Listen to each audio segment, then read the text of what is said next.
It's powerful to feel cared for. Yeah. There are people that like you, and there are people that appreciate you, and there's positive moments, but to allow you the space to completely withdraw from the task of pastoring. Yeah. It's a stunning gift.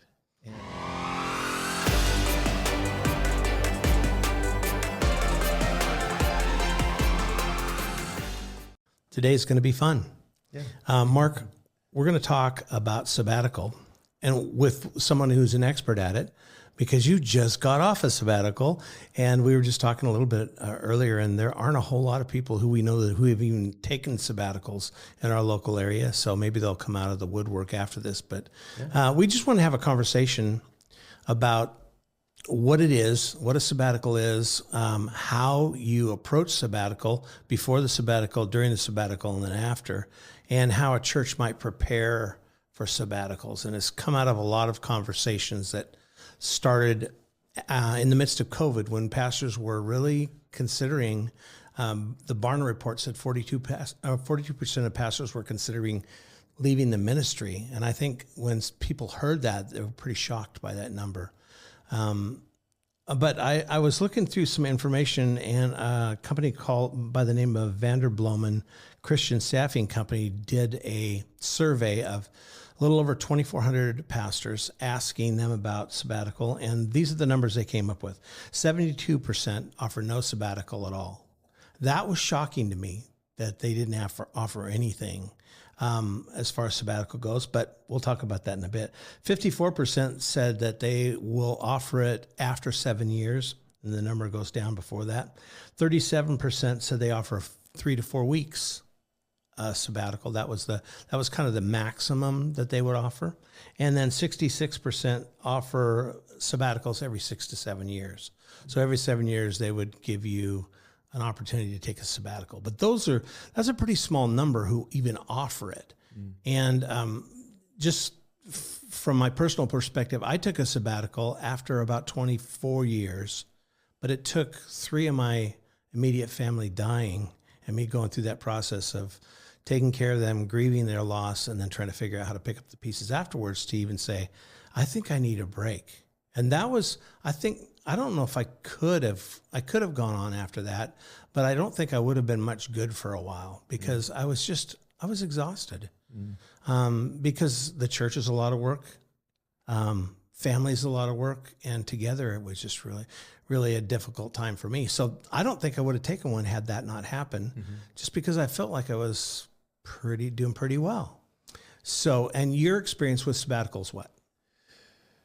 Well, more that I think, as we've talked on other occasions, just about longevity is a factor with that, because in our tradition, pastors usually only stick around for 4 to 7 years.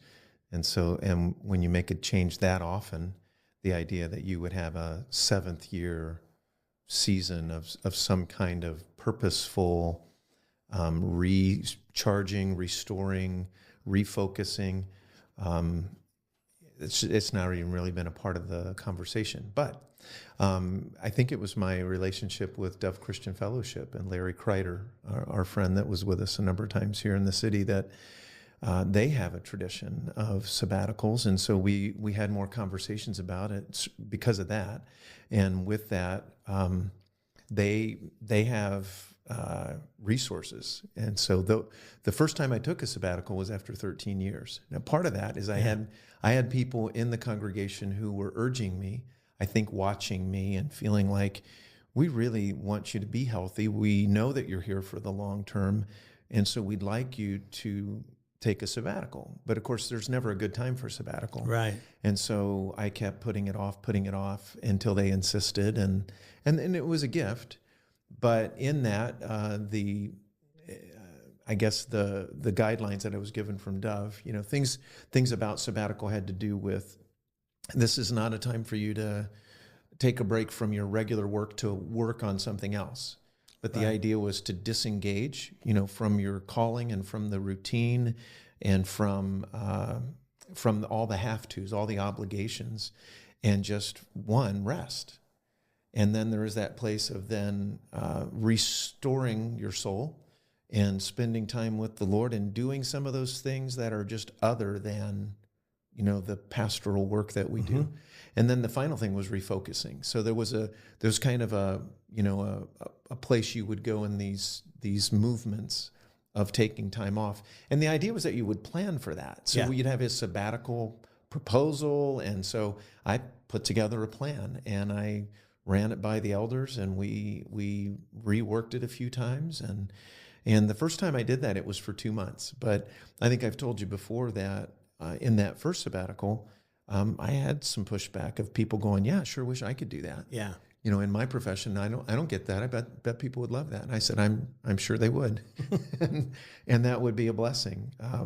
However, I did receive the gift of it, and it was good. At the same time, there was a bit of tension with it that time. The second time, which, ironic or not, 14 years later after the last sabbatical, again, and it was post-COVID. And I think COVID really was a season where people finally understood this is really wearing down pastoral leaders. This is really exhausting them at a deep soul level. And they need a break that's more than a vacation. Because I do have a generous vacation benefit, and I always take it. Jan and I have always made a priority as a family, but also as a couple, to take real vacations. And even with that, to invest the kind of money that lets us not just have to go stay with relatives or with friends because that's all we can afford, but to make sure that we go and get just time ourselves. With that, I've had the blessing of a wife who has also blessed me to take personal retreats on occasion, though I haven't taken those nearly as much as I should. But when I've done them, they're good and they're helpful and beneficial. Could you talk a little bit about, this may not be as important to pastors and maybe it is, I don't know, maybe they just aren't self-aware as much as they possibly could be about what their job entails, but why is pastoral ministry, why is there a need for something like a sabbatical? What is it that pastors do that is so costly?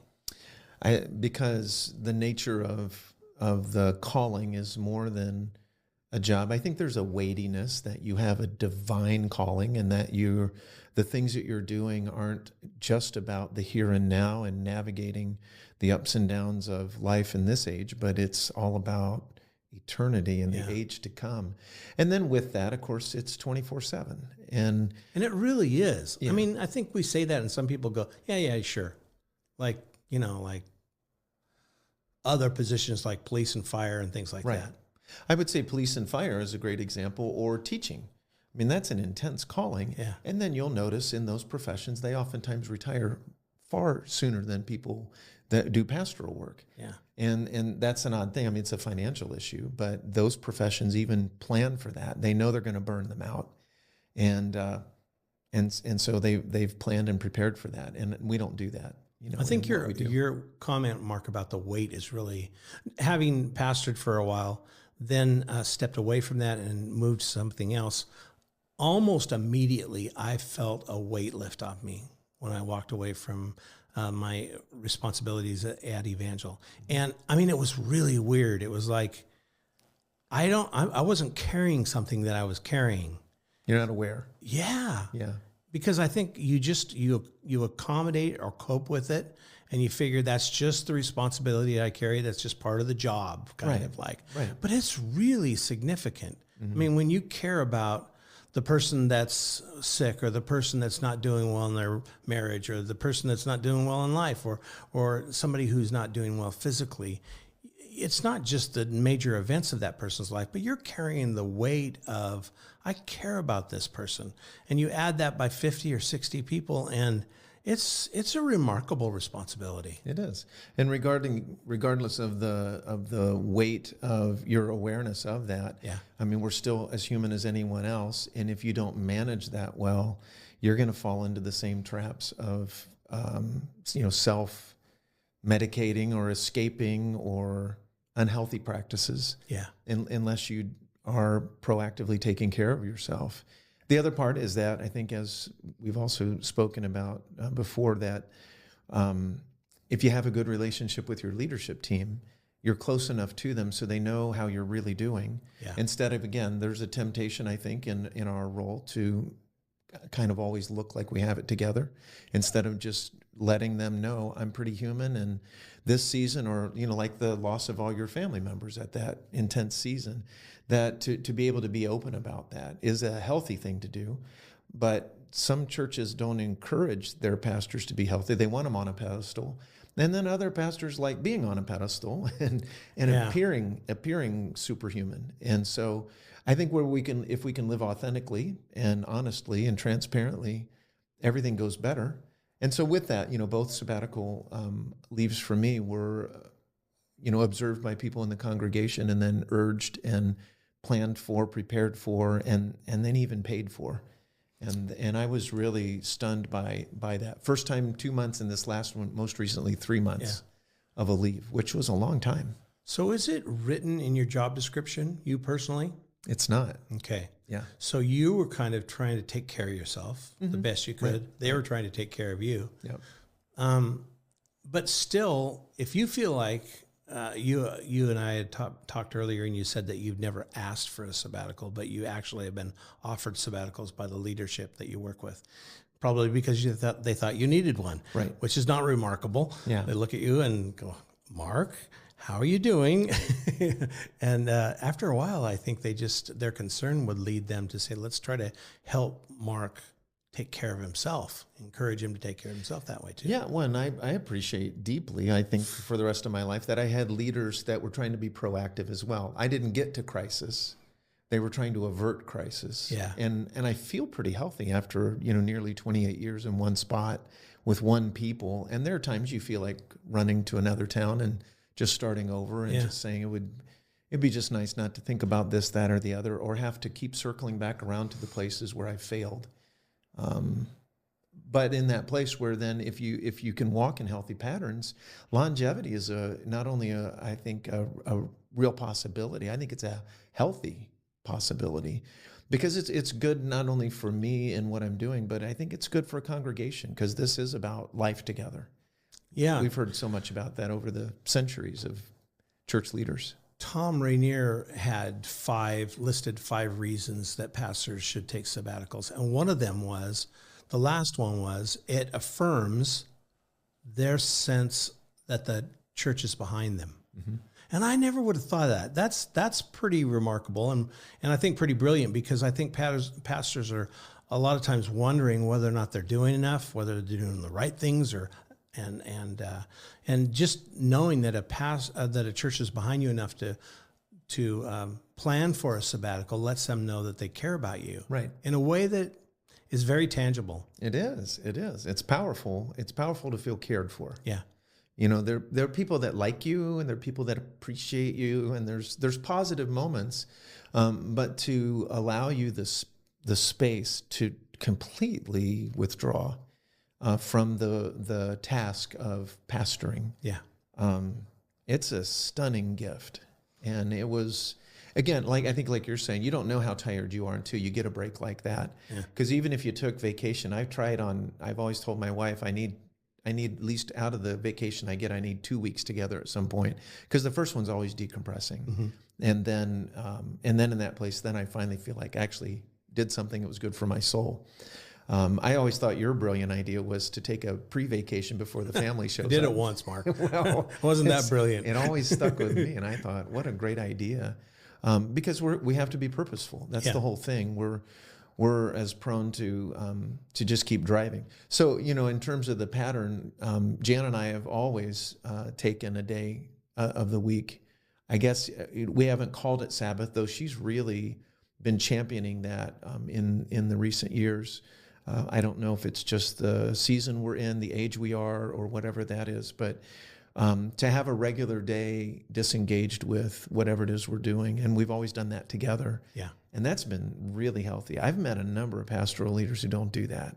They just kind of keep going at it and take time here and there. But to have a solid day where you're not in the valley of whatever, but you can turn off the phone and you can disengage and you you can give yourself permission to not press through that. Whatever it is, I'll take care of the next day. Yeah. And so Sabbath rhythm has been a positive thing. Gianna put us onto this book by Ruth Haley Barton, Embracing Rhythms of Work and Rest, From Sabbath to Sabbatical and Back Again. It really was our desire to grow in our practice and experience of Sabbath, but the later chapters led into sabbatical, which we were already planning for that. And so we just felt like it was the Lord affirming the plan and then also the purposefulness of it, the goodness of it. And so really it was language that she provided that helped me even with, she called it, you should get a sabbatical phone. And so the idea was that you would get a second line, and that's one that nobody else has the number except your family and maybe the elder chair or something like that. But otherwise, you don't give the number out. And even for yourself, you eliminate all the distracting apps on there that should you get on the phone at all on that day, something wouldn't pop up on you. And of course, in the meantime, the smartphone people have developed the ability to put in these focus alerts. And so we've now, at least I have, I don't know that Jana did, although I think she was happy I did.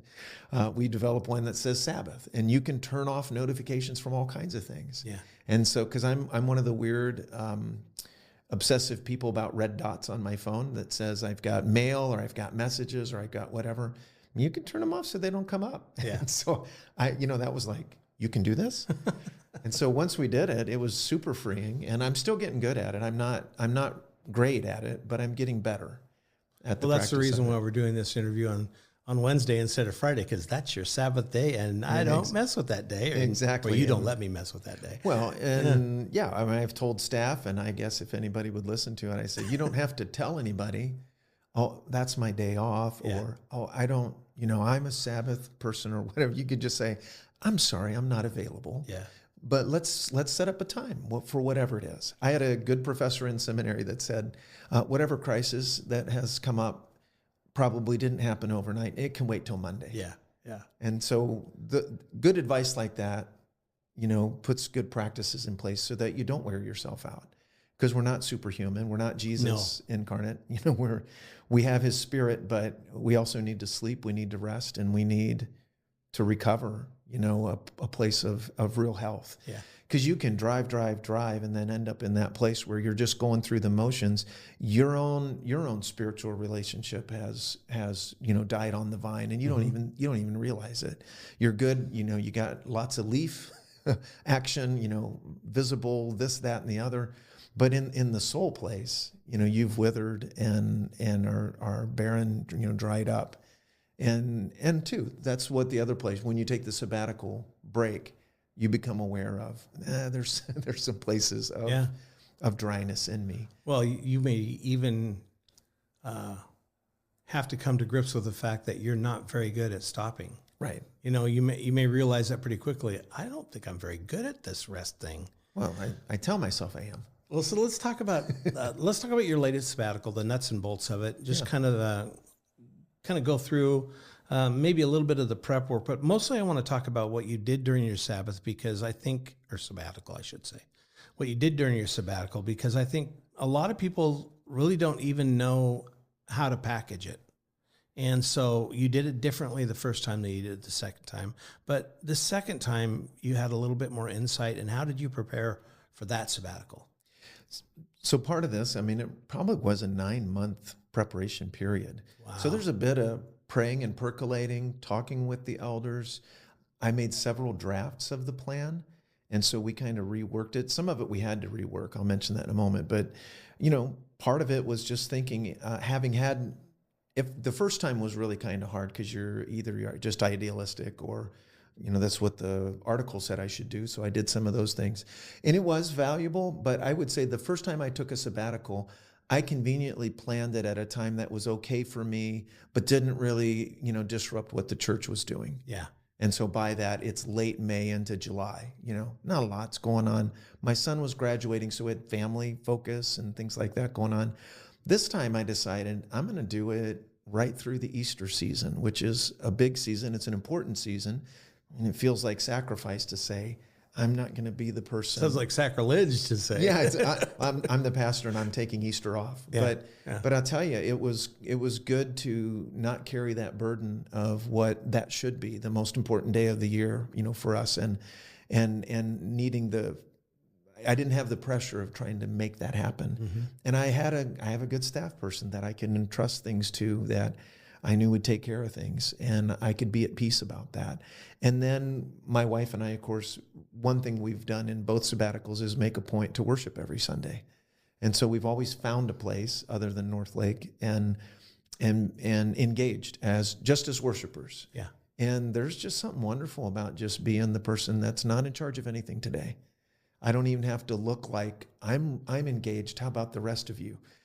You're just at a place where you're just one of the people who are there trying to sit at the feet of Jesus with them. So with that, we made this plan. And, James Dieter's experience at that retreat center in Colorado, Quiet Waters, if anybody listens, you can just look it up. It's just south of Denver. And they have a sabbatical launch retreat. And when I went online and looked at what that is, I looked at the huge price tag and thought, oh my. But I also looked at what it is, which was a 6-day experience at this amazing retreat center with a therapist 3 hours a day. So they call that an intensive. And so when I was ordained years ago, now it's 30 years ago this year, wow. I was required to go see a therapist, 3 therapists actually, just to make sure my soul was healthy and that I wasn't getting into ministry for the wrong reasons. So the thought at this juncture, where I'm trying to get to what I know is my last season before the retirement years and the shift, what I run into even in this process of sabbatical prep was we have our professional ministry, and then everyone has a confessional ministry. Mm-hmm. But some of us are paid, and we get the privilege of devoting ourselves full time as a vocation, as an occupation, and get paid for it for a season of life. And then we go back to confessional, where I'm not going to get a paycheck anymore for this, but I still have ministry. You're going to not stop being a believer. I'm not going to stop being a believer. Yeah, I'm not going to retire from being part of the body of Christ. Yeah.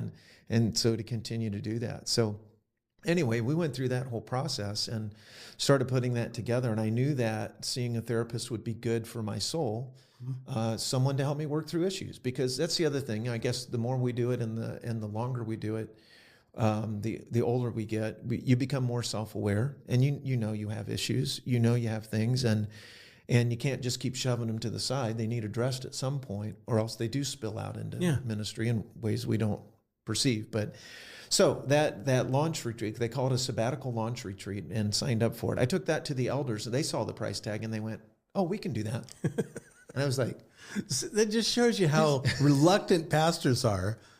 Yeah. To invest in their health, Well, I don't know that I would have had the kind of money to do that, but the church saw the value of it, and they had a thing called brain mapping, which we laughed about quite a bit. But they're all like, "Yeah, you should do that too," and I didn't know what to expect, but that was actually a very helpful process. So we had planned for this, and then I was just going to plan for. That there's all kinds of people who are wondering, what in the world are you talking about? Well, I'll mention in a moment. Yeah. Well, because of the way it went down, the order changes. Yeah. So we planned for that, and then I just planned for time of rest. I was going to take time off, and that sounded like an intense thing, but they called it a sabbatical launch, and I thought, well, that's good, and I'll get the lay of the land, then I can rest, and then I'll have another season to kind of do the refocusing, refreshment of sense of call and vision, and what does the next season look like, and so on. Mm-hmm. So that was the general thing. So it was rest, refresh, and refocus. Those were the 3, parameters that we were trying to wrap this around. So we were going through all that and had plans for that, had plans to do a little bit of what I had done the last time, which I called a spiritual roots tour. Has a lot to do with, checking in with understanding who I am because of where I came from. So that some of that's family of origin stuff. I ended up pushing that off because it actually felt like work again. It felt like a mission trip. And it was good. So I guess to say in a sabbatical plan is give yourself permission to change it. Yeah. So I did have the only contact I had with the church was with the chair of the elders, and we met every couple of weeks just to touch base for a little bit, and most of that was just personal touch and base. It wasn't. In fact, he made a point not to tell me the things that weren't going so well. Yeah. While he was gone, as well as also there was a lot of good things going on. Yeah. He would just say everything's going fine. We've got a handle on it. I mean, our computer server crashed while I was gone. We lost 20 years of computer files. Yeah. And that one did kind of sneak its way around to me. At the same time, I learned how to let go of that and say, well, the Lord gives, the Lord takes away. And they found a way to recover them, which I don't know that I would have. I just been, mad about it. But so it was good not to be, on the job when that all went down. And so that was good. So the thing happened is that we were going to end it. Gianna and I were going to just take a couple of weeks in Israel and just be together in the land. This idealistic thing. Yeah. So that was sounds very romantic. That was in September last fall. And then October 7th happened. Yeah. And then we're like, how long is this going to last? And then the leaders said, maybe a year. Netanyahu said, I don't know how long this war is going to last. And then we began praying, I think we're going to have to change plans. And so that's what changed. And part of this is Jana put me onto a book by Chris Bruno called Sage. And in Sage, I took a year to read it. And I won't say it didn't take a year to read. I just wouldn't read it for months. Jana heard a podcast with Chris and she said, you really need to read this. And I read a couple of pages and put it down for like 10 months. And I would pick it up every once in a while. That was frustrating to her, even hurt her a little bit. But it was one of those books that reads you, and I wasn't enjoying that. Yeah. It was kind of like, I know this. I know that's an issue. I know this is a problem. So what happens? And then it was in November, then after everything broke out in Israel, that it had a little assessment I could do online. And then they had this Sage experience in Scotland, which for me at 5 a.m. when I was doing this, my pastoral ministry started in Scotland back in 1990. Mm-hmm. So I was pretty stunned and feeling cared for by the Heavenly Father, that he knew a better plan. Yeah. And so we backed it up, and I started in Scotland with this 9-day Sage experience, is what they called it. Which was even a miracle that you got into it. It was. Because it was a last-minute thing, and there weren't any spots left. Right. But it was a narrative application, and they read my narrative and said, we're going to see if we can make this happen for you, because we see the Lord in this, and they made it happen. And so it was very intense. It was really good. It was a great journey. We're still having monthly Zoom follow-ups because we were all pretty impacted by the thing we shared together at a deep soul level. But then I was home for a couple of days after that. And that was the first thing you did. That's the first thing I did. And then the sabbatical launch retreat came. The good thing about it is that it was the Lord's timing, and now I'm going to see a therapist 3 hours a day for 5 days. And I processed a lot of that. That's not the only thing I did, but it was perfect timing. Yeah. And then I addressed a number of other issues that in preparation for the sabbatical, I knew I have issues in myself, in my relationship with my wife, my relationship with my kids, my relationship with the ministry, my extended family. I'm caring for my mother after my father passed away, all those things. Yeah. And we had plenty of time in those 15 hours of therapy to work through that. And God just put me together with the perfect person for that. So let's just go back a sec. Yeah. So you went in and sat in the office with this therapist the very first time. What was the first thing they said to you? You remember? I don't know.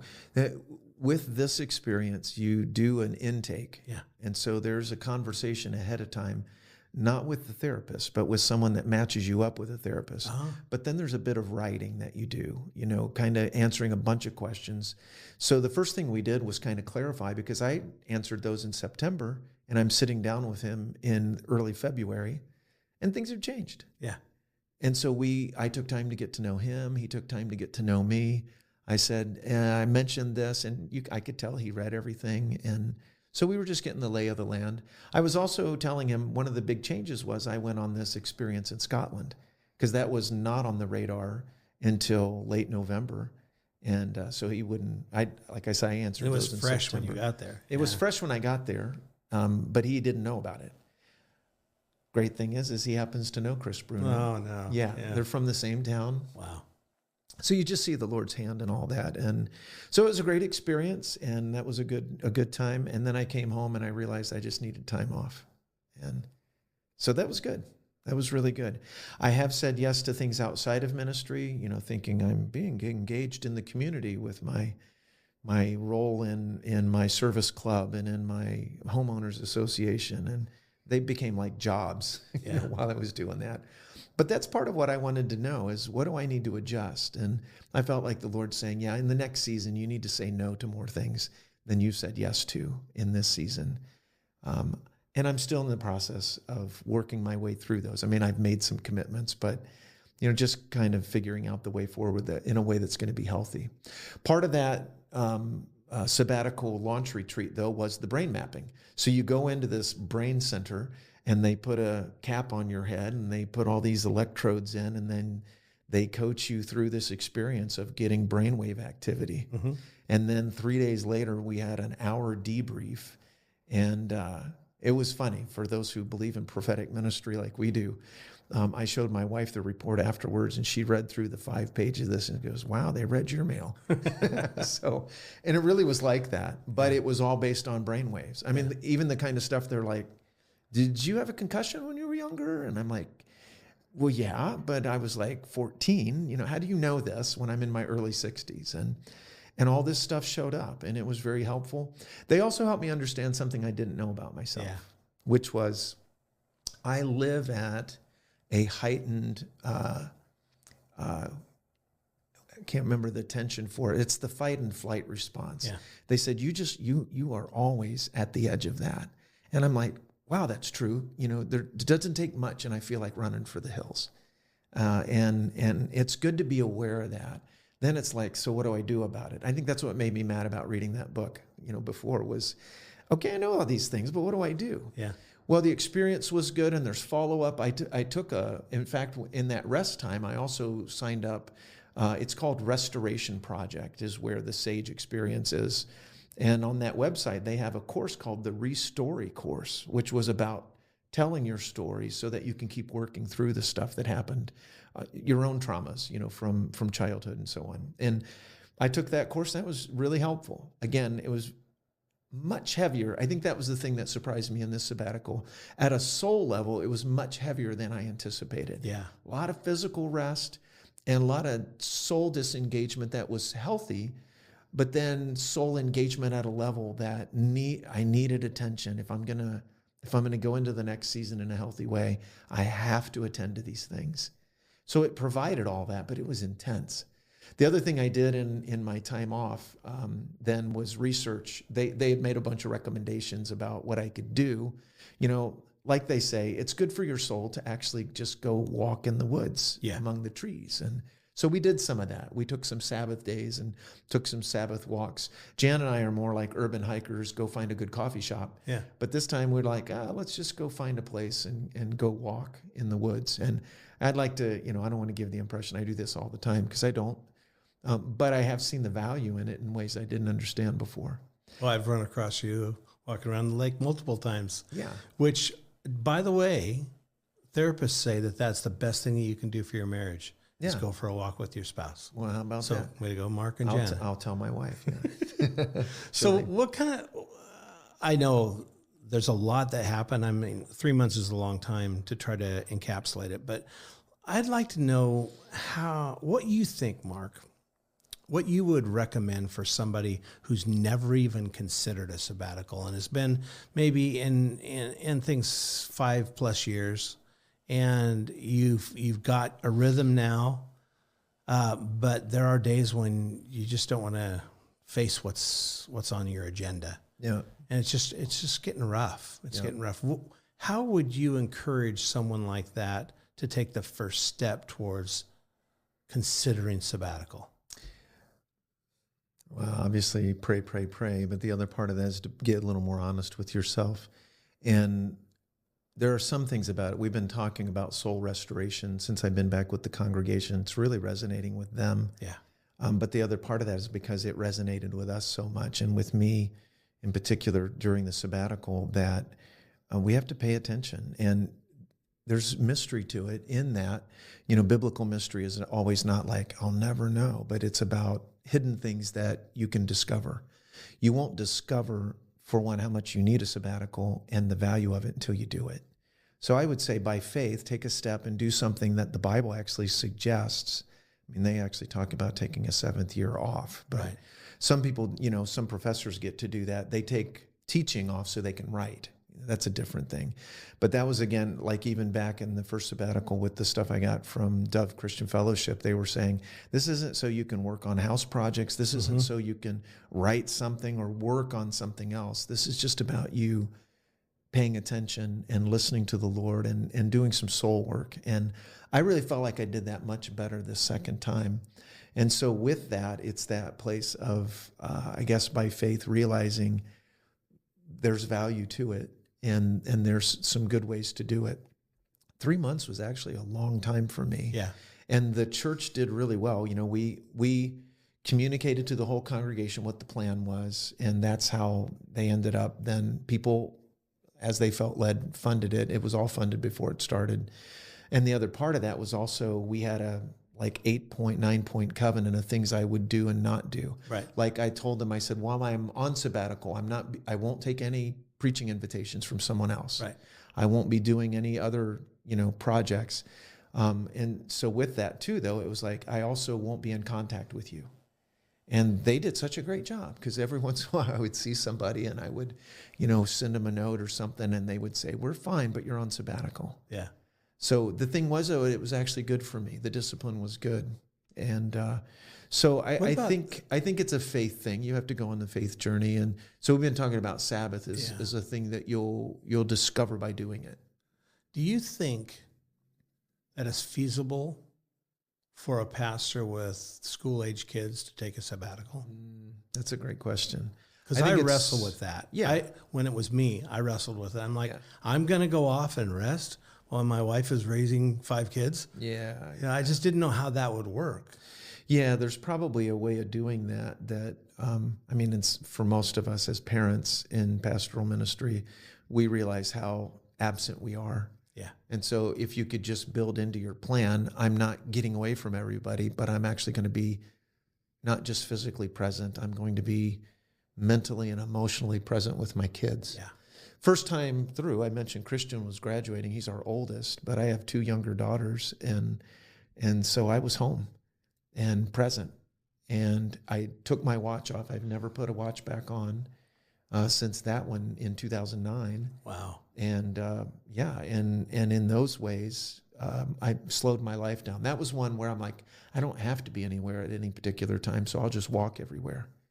And so just slowing life down. And then you have to work hard to maintain some of the good things. It's hard not to just get back to full tilt. And I'm fighting that right now, a couple months later. But soul care is work.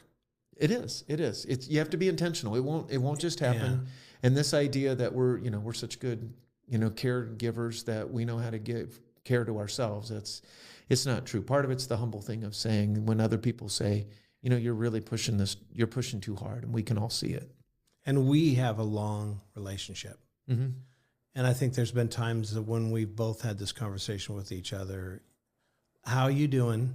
No, really, how are you really doing? Right. How are you feeling about your marriage? How are you feeling about your kids, your family, your church? And I think that really is important too, Mark, is being in relationship with someone else who knows how you feel, knows the stresses that you deal with, and also has to figure it out just like you have to figure it out. Because I think we can encourage each other. Maybe not be the answer man for each other, but definitely encourage each other. Yeah, you have to have a real context of deep relationships so you can be that honest. Yeah. And that just takes regularity and longevity. And as we did that, we were able to process some of those things together, kind of how we're really doing and what's really going on. Yeah. But that's also the place where, as James, has begun meeting with us regularly, he was able to tell me about this whole sabbatical retreat thing. I'd never heard of that. You would have never known. I would have never known. And because of that, because of listening to others, and so what did you do, and what was helpful and what wasn't, and he was the one that said, I highly recommend this. And I was able to come back and hug him and say, thank you. Yeah. Because it was perfect for me. It was different than some of you're experiencing, yet at the same time, I'm just like, wow, God is so good, and you were a part of that. So that was good. I do want to say this. One of the other things coming back, though, is after all that brain mapping stuff, a lot of the things had to do with diet issues, exercise. We all know this. This isn't brain science, I guess. It's about our brains.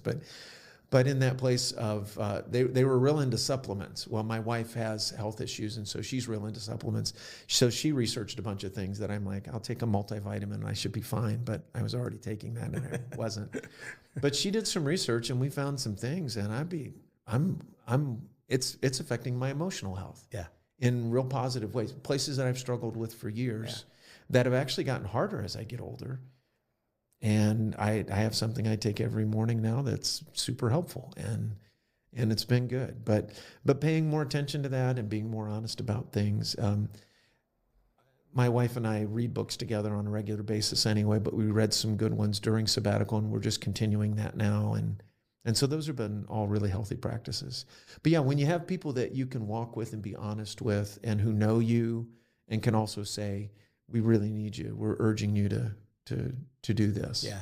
You know, we did that for each other, but in the other place was the elders in seeing that, I had a sense in which, well, I'll do it at this time. And they're like, well, we think you need to do it now so you'll be healthier for what is coming. Yeah. So, well, I think one of the other things I'm hearing you say, Mark, is that there's no program. There's no sabbatical program that works for everybody. Right. That you really have to look at your own life, your own ministry, talk with your friends, talk with your spouse, maybe even talk with your kids. One of the most powerful things I heard that happened during a sabbatical was a father went to his children and asked them how he was doing. Yeah. And that was eye-opening for him. And it wasn't like he instantly plugged those things in, but having that perspective was one he would have never had if he not asked at that moment in time. Right. So sometimes there's stuff like that, but there's no perfect way to do it. And you can get a lot of help from people and books and conversations with your leadership team, but it's still going to be you taking care of yourself, right? Yeah. And paying attention. And again, like I'd say, give yourself permission to adjust the plan as you go. Because we shifted those, family, spiritual root tour kind of things.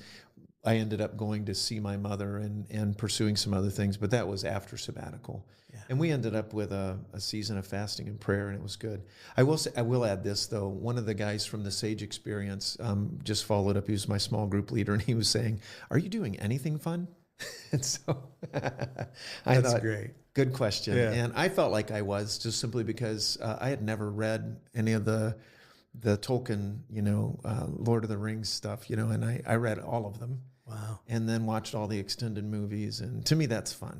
People have their own fun, but that was it was 1,200 pages of reading of some, pretty profound writing. I think I enjoyed it. So, to do some of those things and give myself permission to do other things that were fun. And also on some days where I was going to really be driven and work through reading my old journals, I'd read one or two, and then I just need to do something else, and just to be alive, it was good. Well, I am so grateful that you're my friend. Thank you, first of all, for that. Same. Thanks for sitting down and talking about something that is very real to you that maybe other people may not have thought much about.